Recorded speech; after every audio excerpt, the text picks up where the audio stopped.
캐나다의 한인교회 목회하시는 임현수 목사님이라는 분이 계시는데 그분은 1997년부터 북한 사역을 하셨어요. 한 150차례 북한을 오가면서 550억 정도 되는 규모의 인도적 지원을 해주었습니다. 2015년 1월에 갑자기 평양에서 전복 이렇게 체제 전복 간첩 혐의로 붙잡히게 되었고 재판을 받았는데 무기징역형에 처하게 되었습니다. 31개월 동안 북한에서 억류되었다가 캐나다 정부의 도움으로 풀려나게 되었어요. 그분이 풀려난 다음에 썼던 책이 내가 누구를 두려워하리오라는 책을 썼는데 그 책에 수용소에 있는 동안 가장 힘든 일이 무엇이었습니까? 이런 질문을 했어요. 그랬더니 여러 가지 힘든 일이 많이 있었지만 가장 그리웠던 것은 성경책 한 권이었습니다. 이렇게 이야기했습니다. 말씀을 읽지 못하니까 말씀 읽지 못하면서 견디는 것이 쉽지 않았다고 말합니다. 억류되어 있는 동안 그동안 암송했던 말씀들을 암송하면서 지냈는데 성경책 한 권만 딱 있었다면 얼마나 좋았을까 이런 아쉬운 마음이 있었다는 거예요. 여러분 어떠세요? 집에 성경책이 항상 있는데 정말 위급한 상황이 되면 우리에게 정말 필요한 것, 중요한 것이 무엇인지 그때 알게 됩니다. 하나님의 말씀은 어두움을 비추는 빛과 같습니다. 염려와 근심이 가득하고 어두움과 죄악이 가득한 곳에 하나님의 말씀이 비추어지면 염려와 걱정 그리고 어두움과 죄악들이 물러가게 됩니다. 어두움이 있을 때 어둠을 국자로 아무리 떠낸다 해도 없어질까요? 없어지지 않습니다. 하지만 작은 빛이라도 빛을 비추면 어둠은 물러가게 됩니다. 하나님의 백성들에게 가장 중요한 것은 하나님의 말씀을 듣는 겁니다. 하나님의 말씀을 들을 때 우리 안에 있는 염려와 근심, 어두움과 죄악이 물러가게 됩니다. 그런데 이 시대 사람들은 듣는 것보다 뭘 하기를 좋아해요? 말하기를 좋아합니다. 자기의 이야기를 들려주고 관심을 가져주기를 간절히 바랍니다. 얼마나 내가 잘하고 있는지 그리고 내가 얼마나 수고했는지를 이야기하고 싶어 합니다. 전에도 이야기했죠. 카페에 4명의 아줌마가 앉아가지고 한 명이 말하고 3명이 들어야 되는데 어떻게 해야 한다고요? 4명이 동시에 다른 주제 이야기를 막 시끄럽게 이야기합니다. 다른 사람이 뭔 이야기를 하는지는 별 관심 없어요. 오늘 나는 뭐 하고 싶어서 왔어요? 내 이야기를 하고 싶어서 왔는데 그래서 4명이 다 따로따로 이야기를 합니다. 이 시대를 이야기해 주는 것 같아요. 사람들이 다른 사람의 이야기를 듣는 것은 잘 못하면서 이야기하고 싶어서 이렇게 안달입니다. 근데 사람이 성장하고 발전하기 위해서는 뭔가를 들어야 합니다. 물론 나보다 더 똑똑하고 괜찮은 사람들의 이야기를 들으면 많은 걸 배울 수 있지만 꼭 그렇지 않다 하더라도 이야기를 듣게 되면 성장하고 배우게 됩니다. 은퇴하셨는데 안산 동산교회의 김인중 목사님 간증입니다. 그분은 이렇게 전도하는 걸로 유명한 분입니다. 성도가 1000명이 될 때까지 그 안산의 가가호를 방문하면서 전도를 하셨는데 안산은 지금은 이제 큰 도시가 되었지만 예전에는 마을이 많이 있었던 그런 동네였습니다. 마을로 이렇게 가서 전도를 하는데 기독교에 대해서 매우 비판적인 할아버지 한 분이 사시는 집이 있었어요. 그 집을 놓고 하고 들어가서 이렇게 전도하러 왔다고 이야기했더니 그 할아버지가 나오시더니 대뜸 앉아보라 하더래요. 그래서 앉았습니다.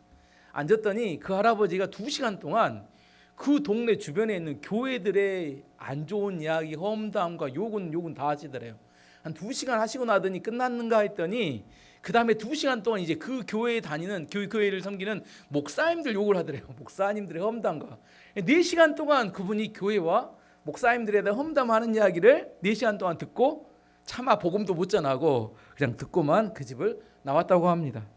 나중에 들어보니까 그 할아버지는 돌아다니면서 사람들 만나는 사람들마다 교회와 목사님들에 대해서 계속 험담을 하는데 그런데 내가 4시간 동안 자기 이야기를 들었던 목사 하나 있는데 그 목사는 참 괜찮더라. 그런 사람일수록 뭘 많이 해요?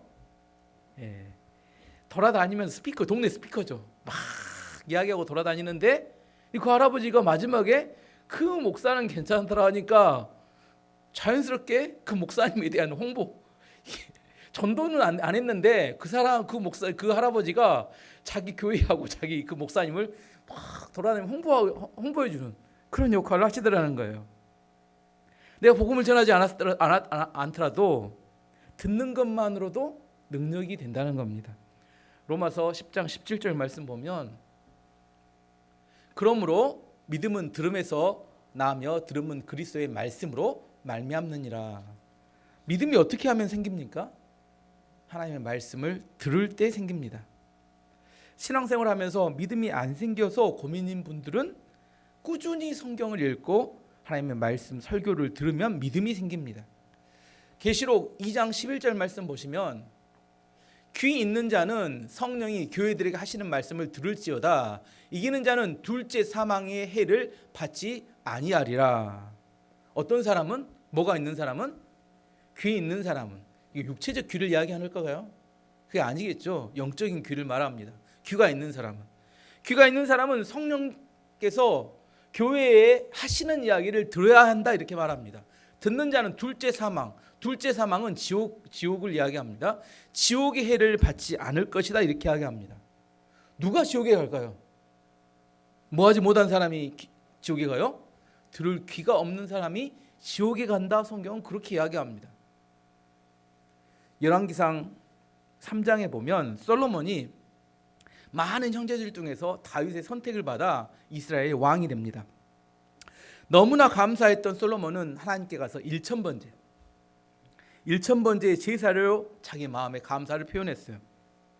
하나님께서 1000번째를 드렸던 솔로몬이 매우 마음에 드셨던 것 같아요. 그래서 그날 밤에 솔로몬을 찾아오셨습니다. 그리고 하나님께서 말씀하시는 거예요. 내가 내게 무엇을 줄고 너는 구하라 이렇게 말씀하셨어요. 우리나라로 쉽게 말하면 뭐예요? 내 소원을 말해봐 이런 이야기. 내 소원을 말해봐. 오늘 저녁에 오시면 참 좋을 것 같은데 내 소원을 말해봐. 솔로몬이 여러 가지를 구할 수 있었는데 솔로몬은 뭘 구했어요? 뭘 구했을까요? 지혜를 구한 게 아니라 듣는 마음을 구했습니다. 자, 같은 말인데 열왕기상 3장 9절 말씀 보시면 누가 주의 이 많은 백성을 재판할 수 있사오리까 듣는 마음을 종에게 주사 주의 백성을 재판하여 선악을 분별하게 하옵소서. 어떤 걸 주라고요? 듣는 마음을 내게 주십시오. 솔로몬에게서 단 한 번 소원을 말할 수 있는 기회가 있었는데 우리가 생각할 때 하찮게 여겨지는 듣는 마음을 하나님 주십시오 이렇게 구했습니다. 왜 듣는 마음을 달라고 했어요?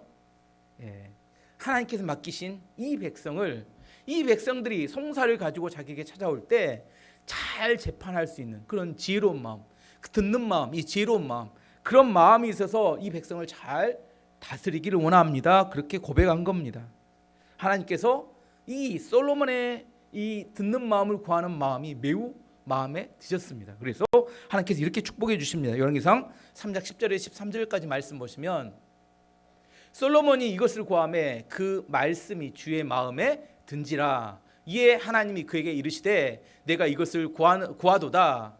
자기를 위하여 장수하기를 구하지 아니하며 부도 구하지 아니하며 자기 원수의 생명을 멸하기도 구하지 아니하고 오직 송사를 듣고 분별하를 지혜를 구하였으니 내가 내 말대로 하여 내게 지혜롭고 총명한 마음을 주노니 내 앞에서 너와 같은 자가 없었거니와 내 뒤에도 너와 같은 자가 일어남이 없으리라. 내가 구하지 아니한 부귀와 영광도 내게 주노니 내 평생의 왕들 중에 너와 같은 자가 없을 것이라. 하나님께서 자기에 맡겨진 사명을 감당하기 위해서 듣는 마음, 지혜를 구한 솔로몬에게 부귀와 영화까지 함께 주겠다 이렇게 약속하셨습니다. 솔로몬이 부귀와 영화를 받은 이유가 뭐예요? 왜 받았어요? 지혜를 구했기 때문에 받은 게 아니라 하나님이 나에게 맡겨주신 사명을 잘 감당하는 그 마음에서 지혜를 구했기 때문입니다. 우리 또 똑같이 흉내냅니다. 마음 없어요. 뭐만 구해? 지혜를 구하면 이 도끼가 네 도끼냐? 이게 똑같이 금도끼를 구하면 은도끼가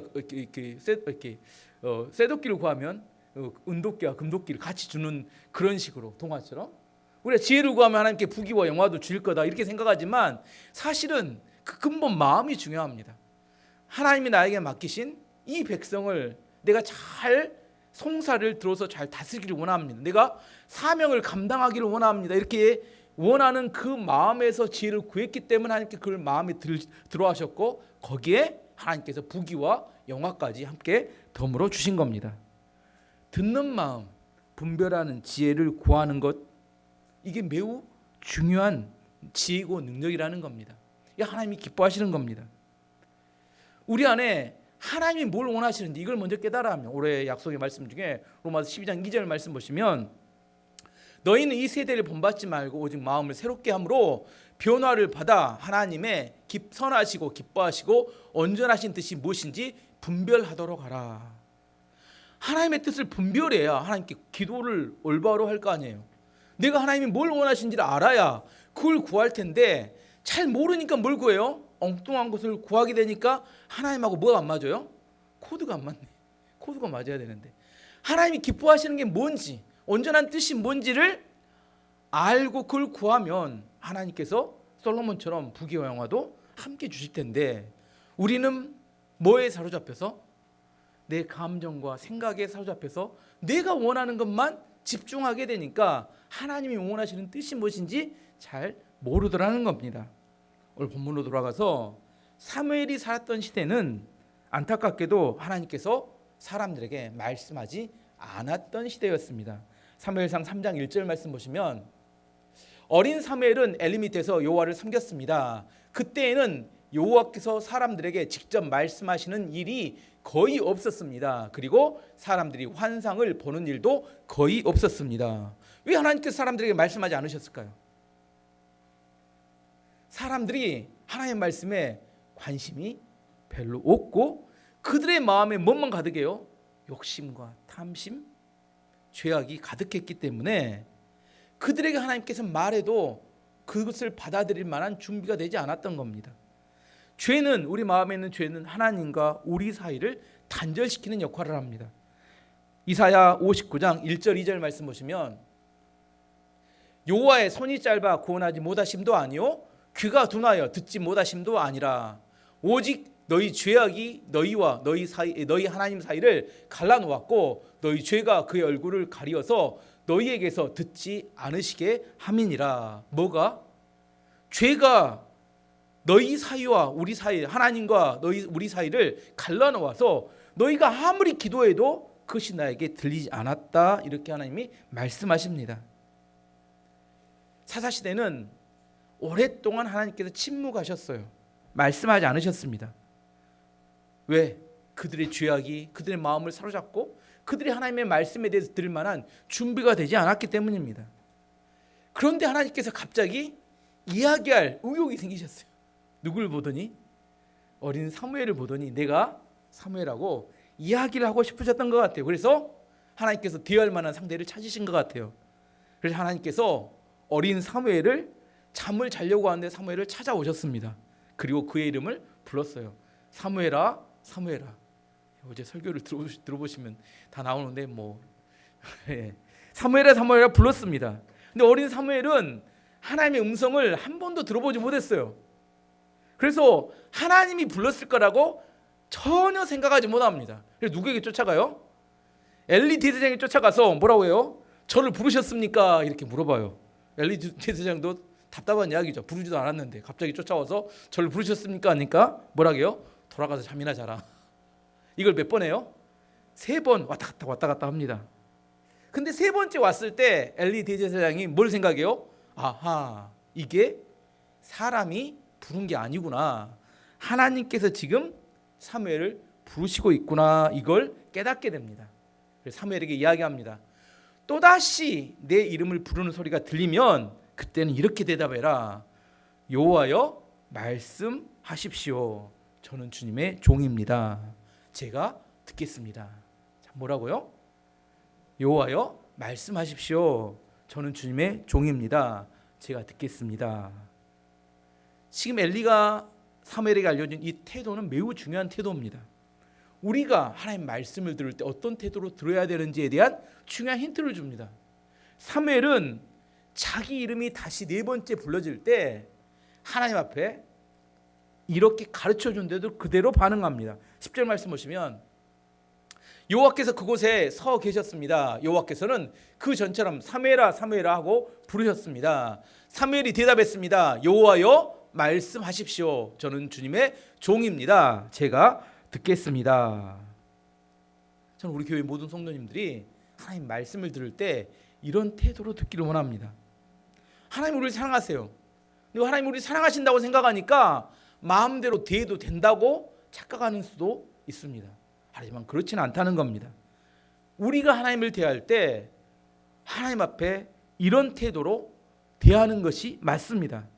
겸손하게 하나님의 말씀을 들을 준비를 해야 합니다. 하나님, 제가 주님의 종입니다. 하나님께서 저에게 말씀하시면 제가 듣겠습니다. 하나님께서 사무엘에게 앞으로 이스라엘 가운데 놀라운 일을 행하실 것인데 그것을 앞으로 너를 통해서 이스라엘 백성들에게 알리겠다, 이렇게 말씀의 통로를 세우셨다고 말씀하셨습니다. 11절 말씀 보시면 여호와께서 사무엘에게 말씀하셨습니다. 내가 이스라엘에 어떤 일을 하려고 한다. 그 일을 듣는 사람은 깜짝 놀라게 될 것이다. 하나님께서 사무엘을 통해서 이스라엘 가운데 놀라운 일을 행하실 때 그 이야기를 들었던 이스라엘 백성들은 깜짝 놀라게 될 거라고 이야기합니다.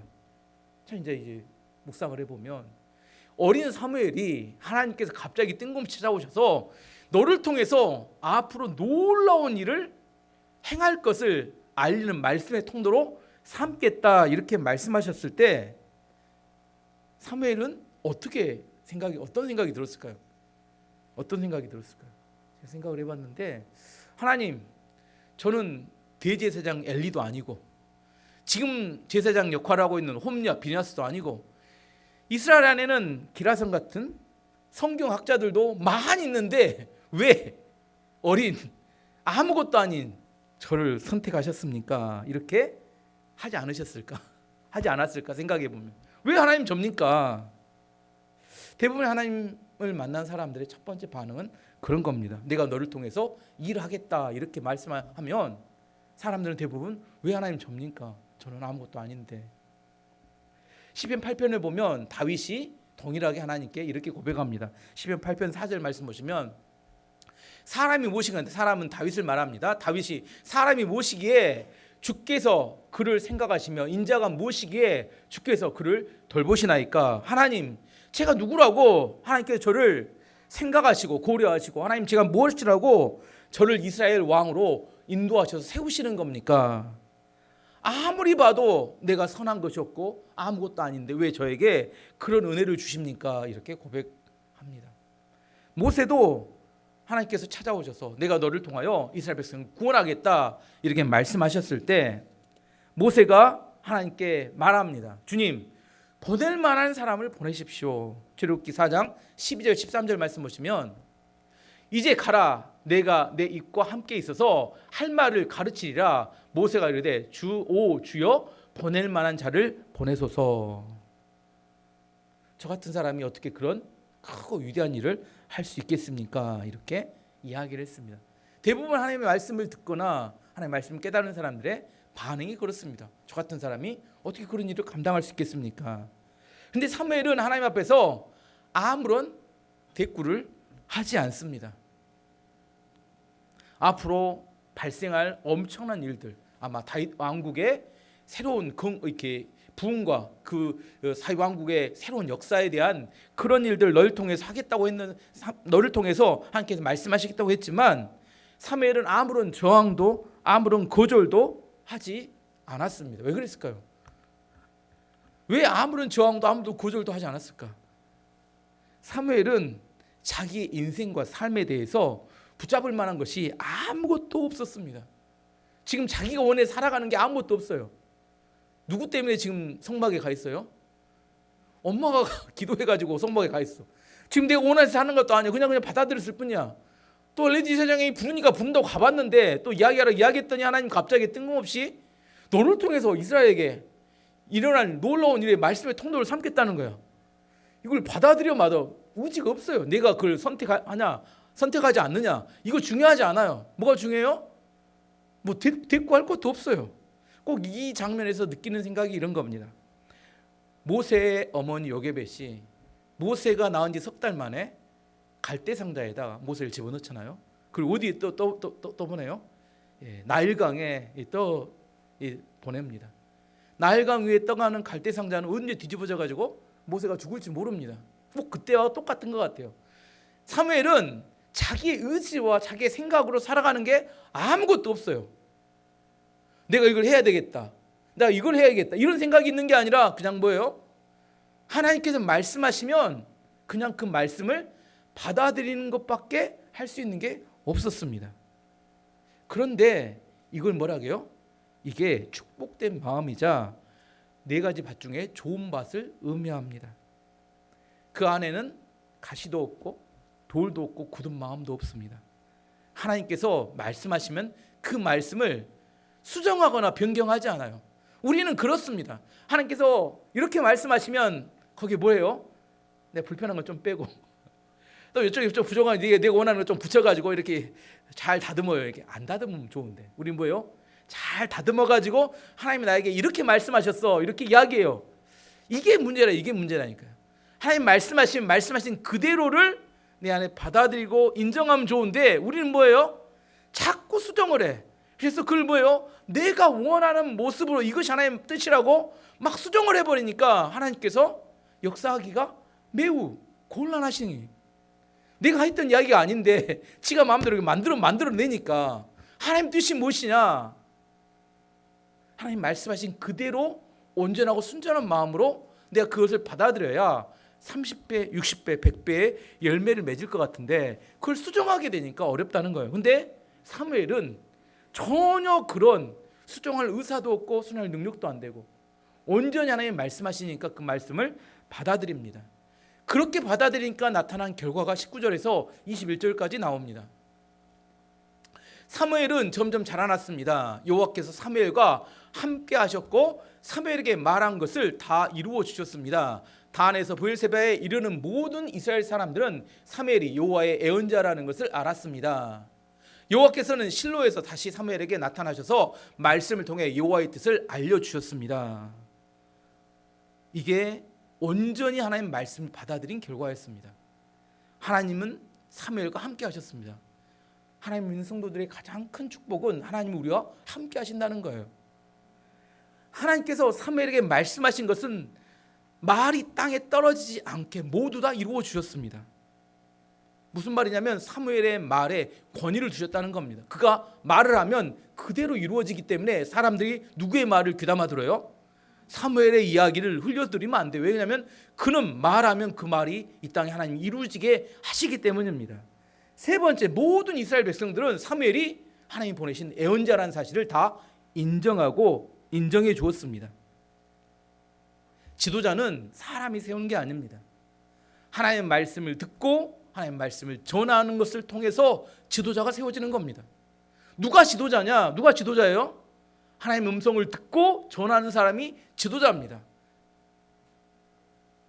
우리나라는 곧 지도자를 뽑는데 어떤 사람이 지도자가 돼야 돼요? 하나님의 말씀을 듣고 전하는 사람이 지도자가 돼야 그 나라가 평안하고 축복이 그 가운데 임할 수 있게 됩니다. 어쨌든 사무엘이 온전한 마음으로 하나님 말씀을 그대로 받아들이고 있는 그대로 그가 순종하였을 때 그의 인생은 그가 의도하지 않았어요. 내가 이렇게 살아가야겠다 이렇게 생각하지 않았어요. 하나님께서 사무엘의 인생을 주도적으로 이끌어 가셨습니다. 그리고 사무엘을 그 시대에 하나님의 말씀의 통로로 세우셨습니다.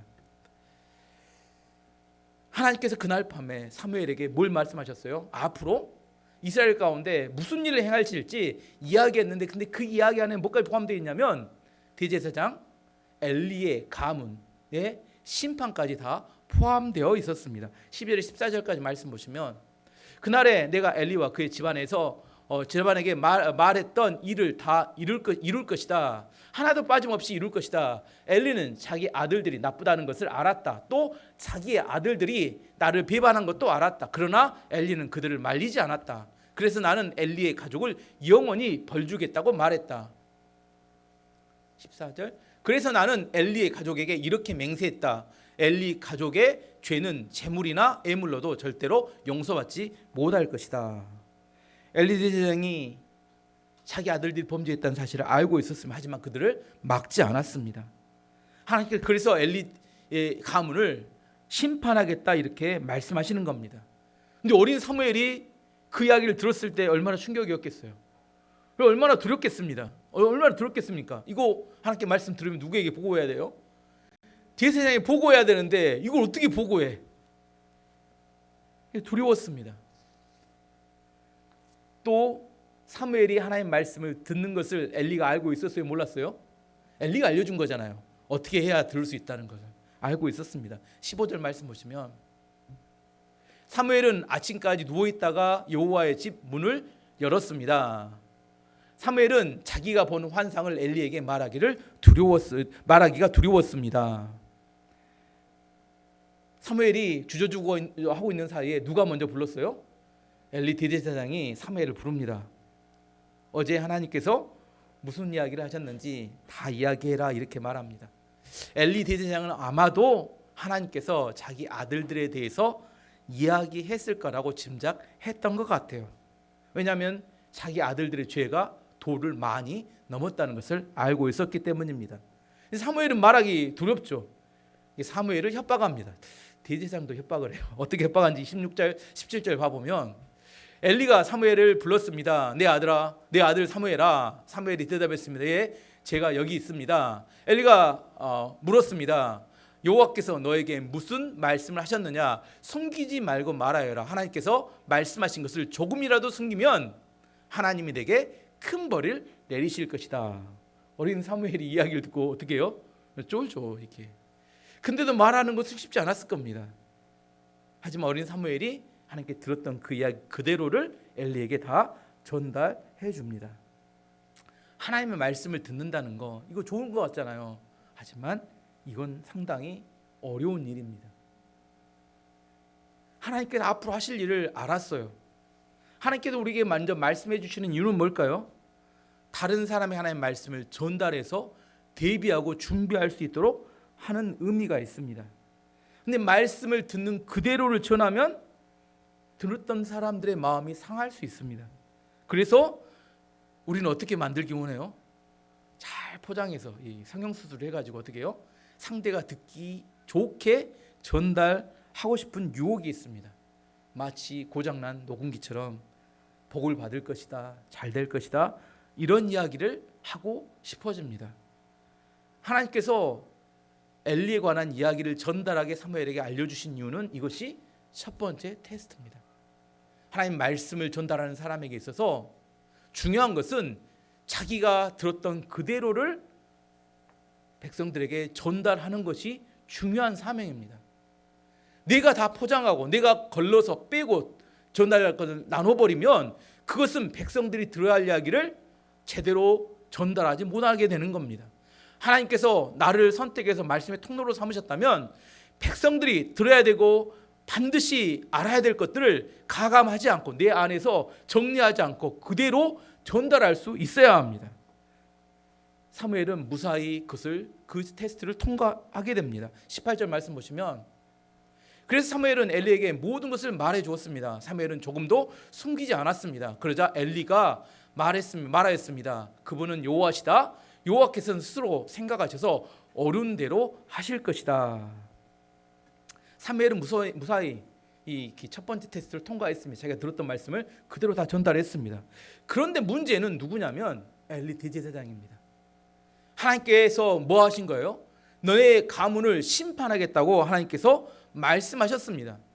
이때 대제사장 엘리의 반응은 어떻게 해야 했을까요? 예를 들어볼게요.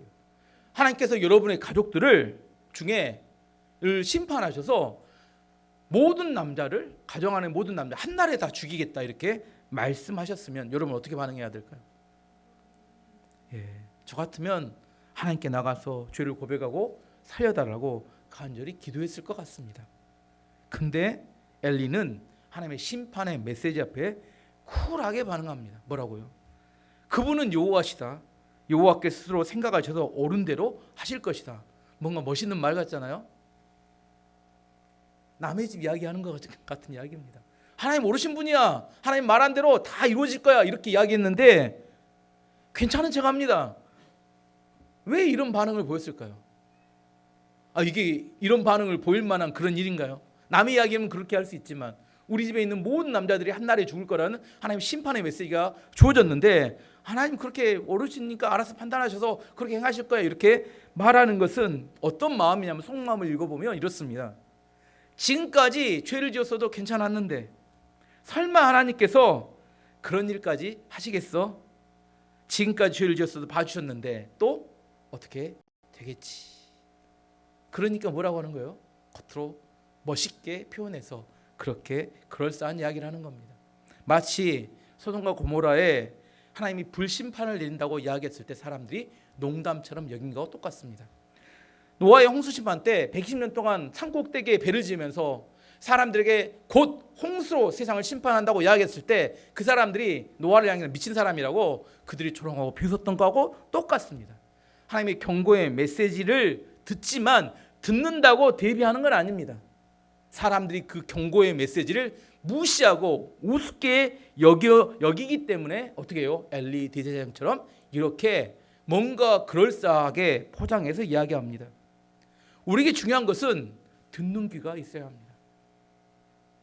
귀가 좀 이렇게 뭔가 이렇게 끼었으면 귀 청소를 해서 귀를 뚫어야 합니다. 뭘 뚫어야 돼요? 하나님이 말씀하신 의도를 알아야 돼요. 말씀 들었어요. 근데 그게 뭔 의미인지를 전혀 모를 수 있습니다. 성경을 읽어요. 나에게 하나님 뭐라고 말씀하신지를 전혀 모를 수 있습니다. 이걸 잘 알아야 합니다. 하나님께서 지금 엘리에게 말하는 이야기는 너네 가정이 그대로 있으면 망하게 될 것을 이야기하는 겁니다. 그럼 다시 더더러 이야기해 보면 왜 하나님께서 사무엘을 통해서 엘리 가문이 받을 심판을 미리 이야기하신 걸까요? 왜 이야기하셨어요? 마지막 회개의 기회를 주신 겁니다. 그렇지 않으면 그냥 심판해서 끝내버릴 수 있는데 심판하지 않고 사무엘을 통해 다시 한번 경고하시는 이유는 뭐 하는 거예요? 회개할 기회를 주시는 겁니다. 그 이야기를 듣고 이게 마지막 하나님이 회개할 기회를 주셨다는 사실을 깨닫고 돌이키는 듣는 귀가 있어야 구원을 받게 되는데 엘리 대장은 어떻게 반응해요? 쿨한 척, 괜찮은 척, 믿음이 좋은 척, 허세를 부리며 가볍게 넘겨버리려고 했습니다. 결국 어떻게 됩니까? 블레셋과의 전쟁에 나갔을 때 두 아들이 그날 한꺼번에 죽고 그 소식을 들었던 엘리는 나무에서 넘어져서 죽게 됩니다. 하나님이 예언했던 그대로 그 집안의 모든 남자들은 그날 하루에 같이 동일하게 죽게 됩니다. 왜? 회개의 기회를 놓쳤기 때문입니다. 영적으로 민감한다. 하나님이 우리 가운데 어떤 일을 행하실지 우리가 깨닫는다는 의미입니다. 하나님 우리에게 축복을 주시기도 하시지만 심판하시기도 하십니다. 왜냐하면 하나님은 주권자이시기 때문입니다. 내 안에 하나님의 말씀에 대해서 내가 어떻게 얼마나 민감하게 반응할지 이게 매우 중요한 이야기입니다. 말씀의 결론입니다. 우리에게 듣는 마음이 축복입니다. 솔로몬은 뭘 알았어요? 듣는 마음이 얼마나 중요한지를 알았습니다. 그래서 내 소원을 이야기해봐라 이야기했더니 뭘 구했어요? 돈이 아니라 장수가 아니라 하나님 저에게 듣는 마음을 주시기 원합니다. 야고보서 1장 19절 말씀 보시면 내 형제들아, 내 사랑하는 형제들아 너희가 알지니 사람마다 듣기는 속히 하고 말하기는 더디하고 성내기는 더디하라. 자, 세 가지인데요. 뭐 하라고요? 뭐는 빨리 하고 듣기는 빨리 하고 또 말하기는 더디하고 또 뭐는 화내기는 것은 더디하라. 근데 거꾸로 하죠. 예. 예. 듣는 것이 지혜입니다. 하나님의 음성을 들으면 우리에게 생명이 생기고 사람의 이야기를 들으면 사람의 마음을 얻게 됩니다. 우리에게 듣는 것을 통해서 하나님이 축복하십니다. 하나님 우리 안에 말하는 것보다 뭐 하는 거? 듣는 것을 통해서 내 안이 성장하고 자라고 또 듣는 걸 통하여 우리 안에 생명의 역사가 나타나고 듣는 능력을 통해서 세상에서 성공할 수 있습니다. 여러분 우리가 구해야 합니다. 하나님 듣기를 속히 하고 말하기를 더디하는 그런 지혜 있는 삶을 살기를 원합니다.